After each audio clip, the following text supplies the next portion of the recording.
আমি বলেছিলাম আমি ব্যবসা করবো, আমি বিজনেসম্যান হব।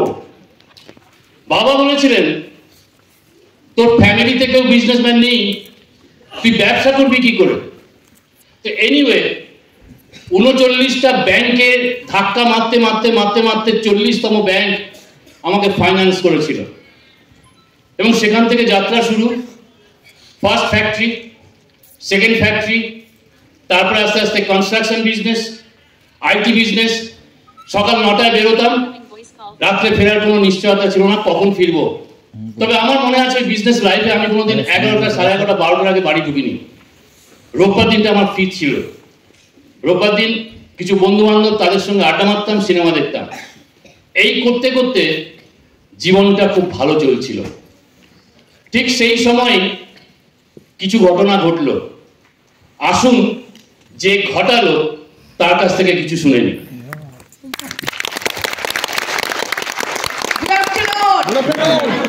আমার গলার জোর আপনাদের থেকে বেশি হবে কেন? আমি তো একা। Good afternoon. Good afternoon. Thank you. আমি সুতাপা ভট্টাচার্য। বিজনেসটা জয়েন করেছিলাম 1999 এর জানুয়ারি মাসে। আমরা 3 ভাই বোন। আমরা একদম উচ্চ মধ্যবিত্ত ফ্যামিলিতে আমার জন্ম। আমার বড় হওয়া, স্কুল, কলেজ সবকিছুই কলকাতায়। মানে ও যেমন গ্রামে জন্ম কিন্তু কলকাতাতেই, কিন্তু আমি পুরোপুরি কলকাতা। আমরা 3 ভাই বোন, 2 বোন, 1 ভাই। দিদি লন্ডনে থাকে, আইপিএস অফিসার হিসেবে রিটায়ার করেছে। আমার ভাই আইটি ইঞ্জিনিয়ার, আর আমি এখানে। বরাবরই পড়াশোনায় ভালো ছিলাম। এমএসসি পাশ করার পর এমফিল করেছি, তারপরে আইসিএসআর ফেলো ছিলাম এবং আমি প্রথমে একটা এনজিও, মাল্টিন্যাশনাল এনজিওতে কাজ করতাম। তারপরে আমি ব্রিটিশ ডেপুটি হাই কমিশনের একটা প্রজেক্টে সোশ্যাল ডেভেলপমেন্ট অফিসার হিসেবে কাজ করতাম।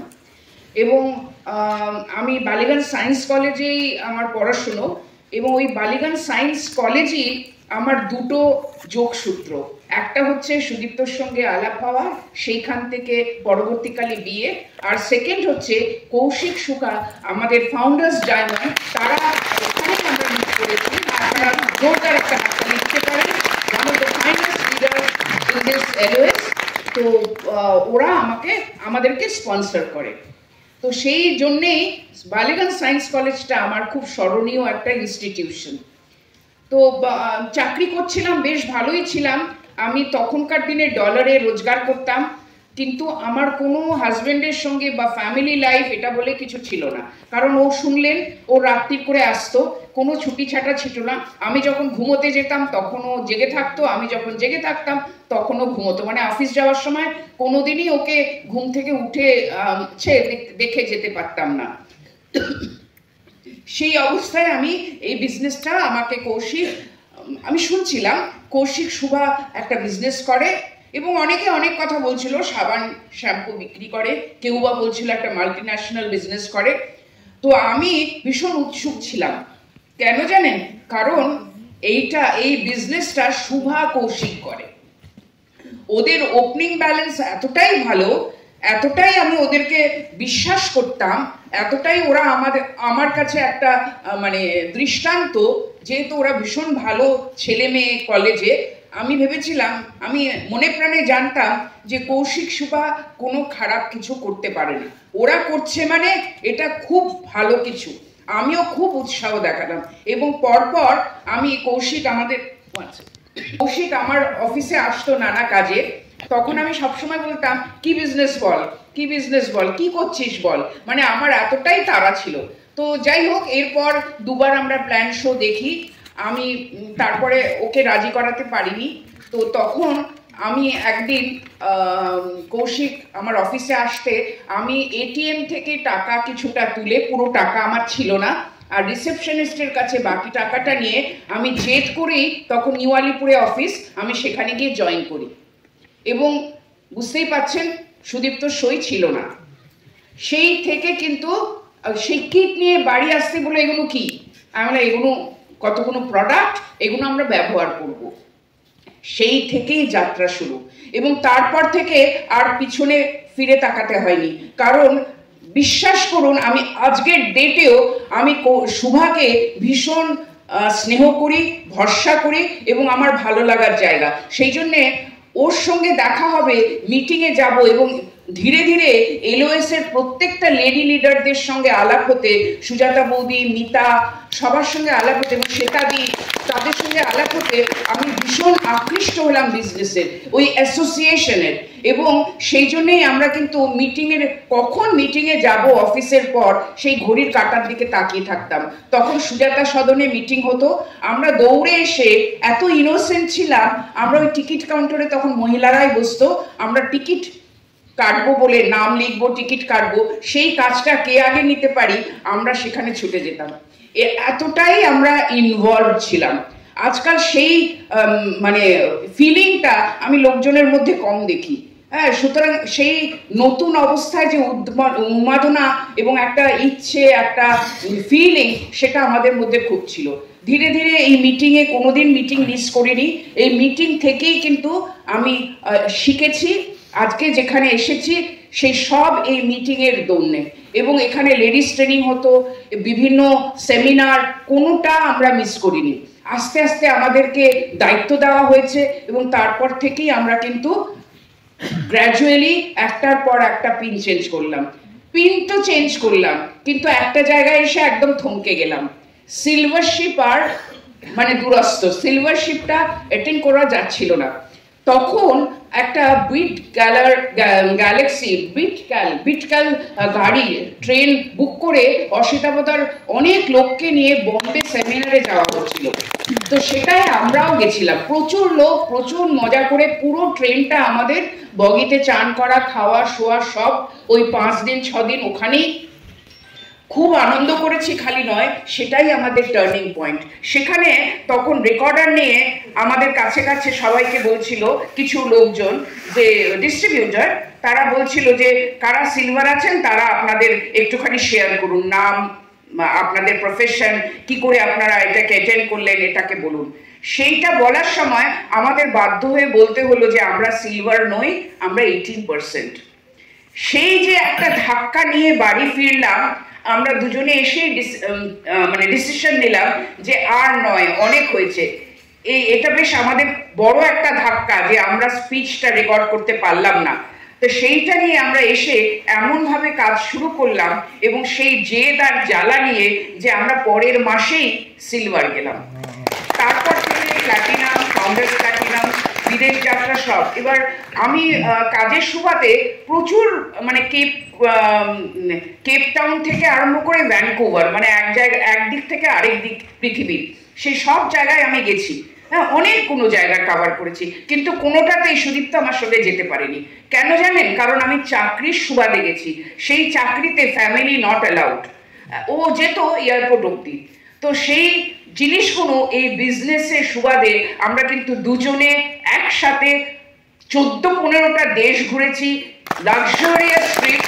আপনারা যারা গেছেন তারা জানেন, যারা যেতে পারেননি তারা প্লিজ আমাদের উপর ভরসা রেখে, আমাদেরকে বিশ্বাস করে, আপনাদের এলওএস এ যারা আছে তাদের উপর ভরসা করে, অ্যামওয়ের উপর বিশ্বাস রেখে একবার যান। না খেলে যেমন রসগোল্লা কতটা মিষ্টি বোঝা যায় না, না গেলে বুঝতে পারবেন না অ্যামওয়ের কি ট্রিটমেন্ট। আমি যখন যেতাম আমাকে এয়ারপোর্ট অব্দি যেতে হতো নিজের পয়সায়, সুটকেস টেনে নিয়ে যেতে হতো, আমার নিজের প্রত্যেকটা জিনিস নিজেকে করতে হতো। এই অ্যামওয়ে ট্রিপে কোনো কিছুতে হাত দিতে হয় না, আপনি খালি আপনার শরীর নিয়ে এয়ারপোর্টে পৌঁছে যান, সব কিছু পেড অফ। এবং প্রত্যেকটা জিনিস ওখানে আপনাকে রিসিভ করার জন্যে, সাহায্য করার জন্যে, নিয়ে যাওয়ার জন্যে লোক আছে। এবং ওখানে গেলে তো আর মানে বলতেই হবে না, ভীষণ মজা করি, ভীষণ আনন্দে কাটে কটা দিন এবং সত্যি আমাদের জীবন মানে অন্য রকমের একটা বিলাসিতায় ভরে যায়।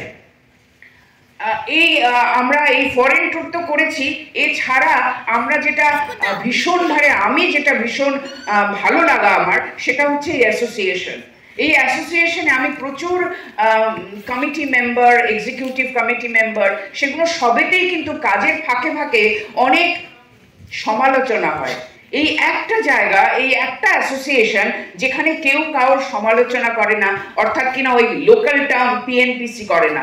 এখানে প্রত্যেকে উইন উইন সিচুয়েশন, একে অপরকে কি করে সাহায্য করবে, কি করে নিয়ে আসবে এই স্টেজে, সেই চিন্তা করে। That is the beauty of this business. এই বিজনেসে এমনটা প্ল্যান, যারা এখনো ভালো করে প্ল্যান দেখেননি বা অনেক দিন আগে প্ল্যান দেখেছেন, আমি আপনাদের আজকে স্টেজ থেকে বলছি, আরেকবার বাড়িতে গিয়ে আজকে প্ল্যানটা দেখুন। আপনি যদি কাউকে কিছু পাইয়ে দিতে পারেন তবেই আপনার বেনিফিট, তবেই আপনার আপলিফমেন্ট। সুতরাং এই বিজনেস প্ল্যানটাই এমন যে কাউকে ঠকিয়ে নয়, কাউকে মানে ক্ষতি করে নয়, উইন উইন সিচুয়েশন। সুতরাং এখানে কিছু হারানোর কিছু নেই। আর প্রোডাক্ট তো আমি পরে বলবো, কিন্তু প্রোডাক্ট অসাধারণ, প্রোডাক্ট নিয়ে কোনো কথা হবে না। এত ভ্যারাইটি, অ্যামওয়ে আমাদের এত ভালো সাপোর্ট সিস্টেম দিয়েছে এবং আমাদেরকে এত টেকনিক্যাল সাপোর্ট, R&D সাপোর্ট, কোনোটাই কোনো কমতি নেই। আমি ব্লেসড যে আমি এরকম একটা কোম্পানিতে সুযোগ পেয়েছি ডিস্ট্রিবিউটরশিপ পাওয়ার জন্যে, এবং সবচেয়ে বড় কথা যে জন্যে এই বিজনেসটা জয়েন করেছিলাম, হাজব্যান্ড ওয়াইফ একসঙ্গে সময় কাটাবার জন্যে, সেই জিনিসটা কিন্তু 100 নয় 200% পেয়েছি। এবং আমরা এখন হাউস ওয়াইফ তো বটেই, কিন্তু আমি হাউস ওয়াইফ বলতে ভালোবাসি না, আমি এন্টারপ্রেনার, আমি হোম মেকার। সুতরাং আমরা এখন ভীষণ ভালো আছি, দিব্যি হাসতে হাসতে মজা করতে করতে এই বিজনেসটা করতে পারি। আর এই সাপোর্ট সিস্টেম আপনাদের সবাইকে পেয়েছি, অ্যামওয়ের সাপোর্ট পেয়েছি, LOS এর সবাইকে পেয়েছি, আমরা খুব ভালো আছি। আমাদের ভিশন এখন হচ্ছে টাকা পয়সা নয়, এখন হচ্ছে আপনাদের কত লোককে এই স্টেজে নিয়ে আসবো সেইটা। Thank you. আমি আবার আসবো। Over to my husband. Thank you Sutapa. সুতপার মতন আমারও 3 ভাই বোন, আমি মাঝখানে, মানে দাঁড়িপাল্লা। ওপরে হচ্ছে দিদি, নিচে বোন। দিদি বোন দুজনেই মেদিনীপুর টাউনে থাকে, এবং দিদিকে আপনারা চেনেন, শুভ্রা মিশ্র, দেবাশিস মিশ্র, ওরা আমার দিদি জানেন। আমার ছোট বোন ভগ্নিপতিও মেদিনীপুর টাউনেই থাকেন। দেখুন, আপনি মানেন বা না মানেন, বিশ্বাস করুন বা না করুন, God or super being has a master plan. Sutapa join করে গিয়েছিল অ্যামওয়ে বিজনেসে।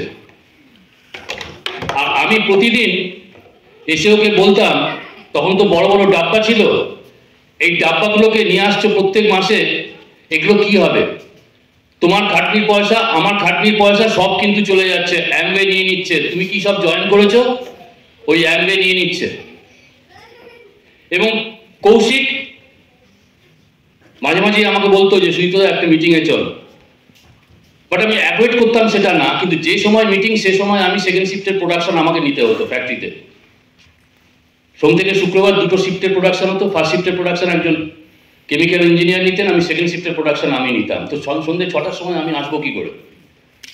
বাট সামহাউ একটা মিটিংয়ে আমি আসতে পেরেছিলাম। এবং আমি বলছি না, god has a master plan. সাধারণ একটা কেমিক্যালসের জন্য সেদিনকে আমার প্রোডাকশন অফ ছিল, এবং আমি মহাজাতি সদন অ্যানেক্সে একটা মিটিং দেখতে গিয়েছিলাম, একটা প্ল্যান শো। সুতপাকে তো সবাই চেনে, সুতপা মিটিংয়ে যায়, আমাকে তো কেউ চেনে না, আমি যাইও না। মহাজাতি সদনে ঢুকে আমি ঠিক দরজার বাঁদিকে বসেছি, ভালো না লাগলে নিচে দেখেছি চায়ের দোকান আছে, ওখানে গিয়ে চা খাবো। তো এক ভদ্রলোক, এক ভদ্রমহিলা দেখছি স্টেজের উপর ঘুরে ঘুরে বাঘের মতন কত কিছু বলে যাচ্ছে, আর লোকজন হাততালি দিচ্ছে। এবং সেটা আমার কাছে অদ্ভুত দৃশ্য লেগেছিল, কারণ আমাদের ডিফারেন্ট যে কর্পোরেট মিটিং হয় সেখানে ওরকম হাততালি হয় না, সেখানে হচ্ছে কি অন্য কিছু হয়। আমি বেরোনোর পর যখন শেষ হলো, এবং যিনি বাঘের মতন ওখানে প্ল্যান শো করছিলেন, তারা আর কেউ নয়, অসাধারণ লিডার কাপল সুভাষী এবং সৈয়দ। বেরিয়ে আসার পর কৌশিক আমাকে জিজ্ঞেস করছে, সুজিতদা কি বুঝলে? আমি ওই রকম প্ল্যান শো করতে চাই। প্ল্যান শো বলিনি, আমি ওই রকম মিটিং করতে চাই, সবাই বেশ হাততালি দেবে। কারণ আমার ওটার অভ্যেস নেই, আমি খুব ইন্ট্রোভার্ট, 500% ইন্ট্রোভার্ট, বেশি লোকজন নেই, বেশি বন্ধু বান্ধব নেই, অল্প কিছু আছে। আমার ওটা ভালো লেগেছিল যে সবাই হাততালি দেবে, আমি স্টেজের উপর ঘুরে ঘুরে কথা বলবো। নিচে নেবে একজন লম্বা ভদ্রলোক, দেখি চায়ের দোকানে দাঁড়িয়ে দাঁড়িয়ে তাকে ঘিরে অনেক কথা, অনেক লোক অনেক কিছু বলছে, এবং তার একটা কথা আমার এই বিজনেসটাতে এন্ট্রি করিয়ে দেয়। তিনি বলেছিলেন যে এই বিজনেসটা করে কে কত টাকা রোজগার করতে পারবে আমি জানি না, কিন্তু একজন বেটার হিউম্যান বিইং হবে সেটা আমি বলে দিতে পারি। এবং তিনি আর কেউ নয়, অসিতাভ দত্ত। এবং I took a decision, okay I will start the business. কিন্তু স্টার্ট করবো কি করে? সোম থেকে শনি কোনো সময় নেই। শনিবার হাফ ডে, তাও আমার অফিস থেকে বেরোতে বেরোতে 6:30 7টা হয়ে যেত। আমি দেখলাম একটা দিন আছে, দ্যাট ইজ সানডে। আমি সানডে দিয়ে শুরু করলাম। আমি আবার একটা মিটিংয়ে গেলাম এবং সেদিনকে একটা টেপ রেকর্ডার নিয়ে গেলাম, যেটা বলছে সেটা আমি টেপ করব বলে। এবং সেদিনকে যিনি বলছেন আরেকজন সব স্টলওয়ার্ড, কিংবদন্তি এই বিজনেসের অসাধারণ লিডার দেবাশিস এবং মিতা সরকার। আমি ওটা টেপ করে নিয়ে এলাম। টেপ করে নিয়ে এসে প্রত্যেক দিন আয়নার সামনে দাঁড়িয়ে দাঁড়িয়ে ওটাকে মুখস্থকে ঝাড়তাম, একদম ওটাকে কপি ক্যাট করতাম, একদম কপি করতাম ওটাকে। এবং দেখুন, সব থেকে মজার কথা, যেখানে আমি প্ল্যান শো করতে চেয়েছিলাম, একদিন সকালবেলা কৌশিক আমাকে ফোন করলো যে মহাতি সদনে তখন প্ল্যান শো করে যারা, তারা হচ্ছে সব সিলভারা, আর আমি তখন 9%। কৌশিক বলছে অসিতাভ দা চাইছেন তুমি প্ল্যান শো করো, তুমি কি করবে? Dreams comes true. 9%-এ মহাতি সদন অ্যানেক্সে প্ল্যান শো করেছিলাম। এবং এটা খুব একটা বড় কিছু আমার কাছে নয়। তো রোববার দিয়ে মিটিং শুরু করেছি, রোববার থেকে সকালবেলা বেরিয়ে। এবং সব থেকে মজার ব্যাপার যেটা হতো, যে আমি যাকেই স্পন্সর করি কলকাতায়, ঘুরে ফিরে সে হয় পূর্ব অথবা পশ্চিম মেদিনীপুরে চলে যায়। 4টে টিম আমার পূর্ব পশ্চিম মেদিনীপুরে, 4টে টিম, চিন্তা করতে পারেন। এবং আমি দেবাশিস, সুব্রা মিশ্র ছাড়া বাকি 3 জনকে কিন্তু কলকাতায় স্পন্সর করেছি। তারপরে ওই রোববার ছুটির দিন আসছি, মিটিং করছি, আস্তে আস্তে টিম বাড়ছে। এই করতে করতে বিজনেসের যখন আমার 13 বছর, তখন আস্তে আস্তে, তার আগে কনস্ট্রাকশন বিজনেস বন্ধ করে দিয়েছি, আইটি বিজনেস বন্ধ করেছি, ফ্যাক্টরি বন্ধ করার পথে, এবং আমি অ্যামওয়ে বিজনেস হোল টাইম করা শুরু করলাম। এবার দেখুন, যদি আমি অ্যামওয়ে বিজনেসটা না করতাম তাহলে কি হতো? আমি আগেই বলেছি, god has a master plan. 2 বছর লকডাউন গিয়েছিল, তাই না? আর ওই 2 বছর যদি আমি অ্যামওয়ে বিজনেস না করতাম, যদি আমার ওই কনভেনশনাল বিজনেসগুলো করতে হতো, বিলিভ মি ফ্রেন্ডস, আমি রাস্তার ভিখিরি হয়ে যেতাম, রাস্তার ভিখিরি হয়ে যেতাম। কারণ ওই 2 বছর ধরে আমার ফ্যাক্টরির 43টা স্টাফ, এখানে আইটি বিজনেসের 40টা স্টাফ, তাদের আমি কোত্থেকে কি করতাম? রাস্তার ভিখিরি হয়ে যেতাম। But god has a master plan. আমাকে 99-এ, করোনা এসছে কবে, তার 99-এ আমাদেরকে অ্যামওয়ে বিজনেসের স্পন্সর করিয়ে দিয়েছিল, যাতে তুই একদিন ওই জায়গা থেকে মুক্তি পেয়ে আরো বেটার জায়গায় যেতে পারিস। ফ্রেন্ডস, অ্যামওয়ে বিজনেস কি দিতে পারে, কি পেতে পারেন, সেটা ভালো করে বোঝার চেষ্টা করুন। আপনি চিন্তা করুন, আজকে ও চাকরি করে না, কিছুই করে না, এখন আগে কনসালটেন্সি করতো। আমার সমস্ত কনভেনশনাল বিজনেস বন্ধ করে দিয়েছি এবং অ্যামওয়ে বিজনেস এটা মন দিয়ে করছি। এবং সব থেকে ভালো কথা, মানসিকভাবে সুখে আছি। আগে অত টাকা রোজগার করেছি ওগুলো করে, কিন্তু রাত দিন নানা রকম পাওনাদারের ফোন। এবং আমার একজন, তিনি আমার ফাইন্যান্সার ছিলেন, গুজরাটি ভাই, তার ইন্টারেস্ট দিতে দেরি হলেই, ব্যাচ দিতে দেরি হলেই ফোনে এত সুন্দর সুন্দর মিষ্টি কথা বলতো। তখন তো মোবাইল ছিল না, বেঁচে গিয়েছিলাম, তখন ল্যান্ড ফোন ছিল। ওই ল্যান্ড ফোনেই তিনি রাত্রি 12টার পরে আমাকে সুন্দর সুন্দর কথা বলতেন, যাতে আমার রাত্রে ঘুমটা চলে যায়, কারণ আমার ব্যাচ দিতে দেরি হচ্ছে, মানে ইন্টারেস্ট দিতে দেরি হচ্ছে। সুতরাং কিভাবে আপনি এই বিজনেসটা এসছেন সেটা বলো না ফ্রেন্ডস, একদিন দেখতে পাবেন কেন এসছেন, আপনি সেটা যাতে প্রুভ করতে পারেন। আসুন সেইভাবে আমরা সবাই কাজ করে যাই। সাকসেস এমনি এমনি আসে না, success has many challenges, many challenges. আপনি চিন্তা করুন তো, যদি সাকসেস পান এবং তাতে কোনো চ্যালেঞ্জ নেই, 3%, 6%, 9% সবাই ডায়মন্ড হয়ে গেলেন, তো কি বলবেন? আমি লোককে কি শেখাবো? লোক উদ্বুদ্ধ হবে কেন? লোক চ্যালেঞ্জ শুনতে চায়, যাতে ওই চ্যালেঞ্জটা শুনে সে বেরোতে পারে, সে তার চ্যালেঞ্জটাকে ওভারকাম করতে পারে। তো আসুন সবাই মিলে আমরা প্রতিজ্ঞাবদ্ধ হই, আগামী দিনটা আমরা করে ছাড়বো, আগামী দিন আমাদেরই। সবকিছুই আপনি পাবেন না, আপনাকে খুঁজে নিতে হবে। যখন মহাতি সদনে বা দু একটা জায়গায় মিটিংয়ে যেতে শুরু করলাম, আস্তে আস্তে নিজেই ডিপ্রেসড হতে শুরু হলাম। আপনারা ডিপ্রেসড হন? হ্যালো, ডিপ্রেসড হন। আমার ডিপ্রেশন কি এলো? আমি লোক চিনি না। কৌশিক বলেছে নামের লিস্ট করতে, 10 জনের বেশি নাম খুঁজে পাচ্ছি না। আমি একদিন রাত্রিবেলা কাগজ পেন নিয়ে বসলাম, এই বিজনেসটা সাকসেসফুল হওয়ার জন্য আমার প্লাস কি কি আছে আর মাইনাস কি কি আছে। দেখলাম মাইনাস বেশি। নাম্বার 1, লোক চিনি না। লোক না চিনলে বিজনেস হবে? হবে না। কথা বলতে জানি না, লোকের সঙ্গে কথা বলি না, কারণ 500% একজন ইন্ট্রোভার্ট লোক। আমি আমার বিজনেস রিলেটেড তাদের সঙ্গেই বেশি কথাবার্তা বলি। কোনো মানুষের সঙ্গে আলাপ করতে পারি না, পরিচয় করতে পারি না, যেটা সুতরাং খুব ভালো পারে। কিন্তু আমার হচ্ছে এই বিজনেস নাকি ছেলেরা বিল্ড করে এবং মহিলারা ওই বাড়ির পাঁচিলের মতন ইটের মধ্যে সিমেন্টিং করে। তো বিল্ডিং করতে পারছি না, তো সিমেন্ট করবে কোত্থেকে? আস্তে আস্তে ওই মাইনাসটাকে প্লাস করার জেদ ধরলাম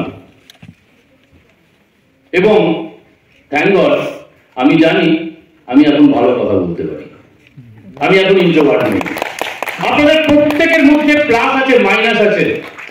প্লাস তো এমনি ফুলে বেরোবে, কিন্তু মাইনাস, সেই মাইনাসটাকে নিয়ে যদি ওয়ার্ক করা যায়, সেই মাইনাসটাকে নিয়ে যদি কাজ করা যায়, ওই মাইনাস প্লাস হতে শুরু হবে এবং আস্তে আস্তে দেখবেন প্লাস হতে হতে হতে হতে কখন আপনার পিন চেঞ্জ হচ্ছে।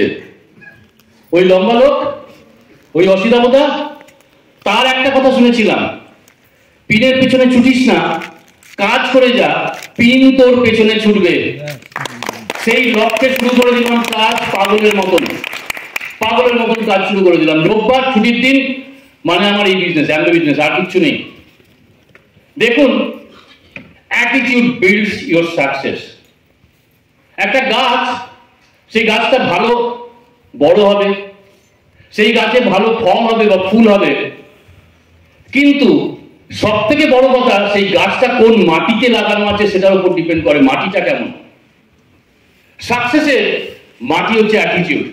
অ্যাটিটিউড যদি ঠিক না হয়, কোনো দিন কোনো জায়গায় কোনো সাকসেস আসতে পারে না। আমি বড় চাকরি করেছি, আমি কনভেনশনাল বিজনেস করেছি এবং এই বিজনেসও বিল্ড করছি। সুতরাং অ্যাটিটিউড বিল্ডস দিস বিজনেস। তো এই অ্যাটিটিউড ফার্স্ট হচ্ছে A for acceptance. You have to accept. ওই অ্যাকসেপ্টেন্স যদি না আসে, যদি আমি পেতে না পারি, দেব কি? আমার কাছে যদি কিছু না থাকে, আমি কি দেব লোককে? তো আগে পেতে হবে, ওটাই হচ্ছে অ্যাকসেপ্টেন্স। আবার আমি জানি না আপনি কতদিন আগে জয়েন করেছেন, আবার ভালো করে বুঝুন, আবার অ্যামবেস সম্পর্কে আবার পড়ুন, আবার পড়াশোনা করুন, আবার লাইন অফ স্পন্সরশিপের সঙ্গে কথা বলুন।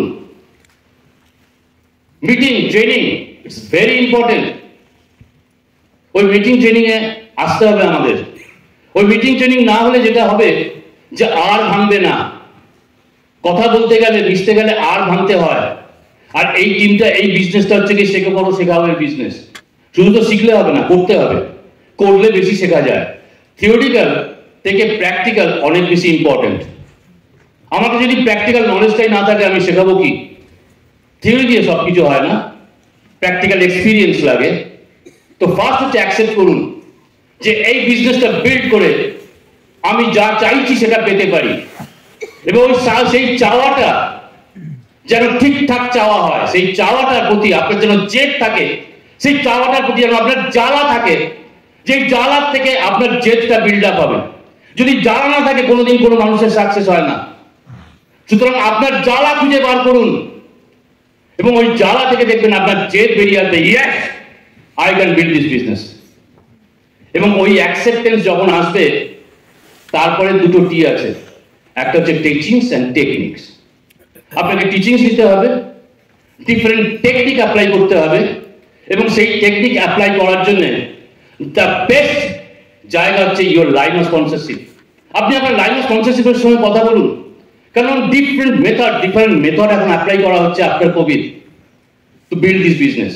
আপনি কোন মেথডে এগোবেন, কোন মেথডে গেলে আপনি সাকসেস পেতে পারেন, সেটা সব থেকে ভালো আপনাকে বলে দিতে পারবে আপনার অ্যাক্টিভ অ্যান্ড গ্রোয়িং আপলাইন্স।